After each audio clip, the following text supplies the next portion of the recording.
يا صباح الجمال، يا صباح الفل من المتحف القومي للحضارة. النهاردة مكاننا في صالة النسيج. هنتكلم عن كسوة الكعبة. الكسوة زي ما انتم شايفين مكونة من 4 أجزاء. 3 أجزاء اللي فوق دول عبارة عن الجزئين فيهم آيات قرآنية وجزء نص تكريسي، والجزء الأخير هو الكفر اللي بيتحط على باب التوبة.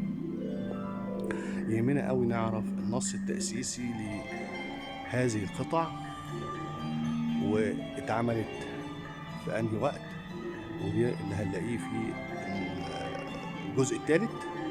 نقرا مع بعض. صنعت هذه الكسوة المكرمة بأمر المتوكل على الله فاروق الأول ملك مصر، وأهديت إلى الكعبة المشرفة في عهد خادم الحرمين الشريفين الملك عبد العزيز آل سعود ملك المملكة العربية السعودية، وموجود تاريخ 1355.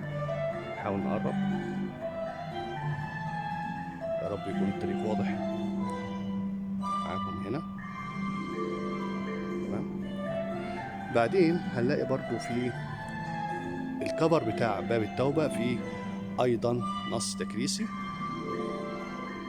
أمر بتجديد هذه الستارة الشريفة صاحب الجلالة ملك مصر فاروق الأول ابن فؤاد الأول ابن إسماعيل باشا ابن الحاج إبراهيم باشا، ومكتوب تاريخ 1359 هجري، ما يقرب من 1940 ميلادي تقريبا.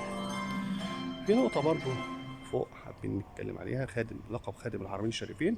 هنا كان الملك عبد العزيز بيلقب بهذا اللقب، وده عكس ما يقال في التاريخ السعودي، ما يندرس في التاريخ السعودي ان الملك فهد هو اول من لقب بهذا اللقب. الحقيقة هو ايضا الملك عبد العزيز لقب بهذا اللقب. ولو حبينا نتكلم على تاريخ اللقب ده هنلاقي اول من لقب به كان السلطان صلاح الدين الايوبي، وده موجود على نص تأسيسي في مقر الوزارة في شارع المعز اللي اتخذه صلاح الدين مقر الوزارة بتاعته.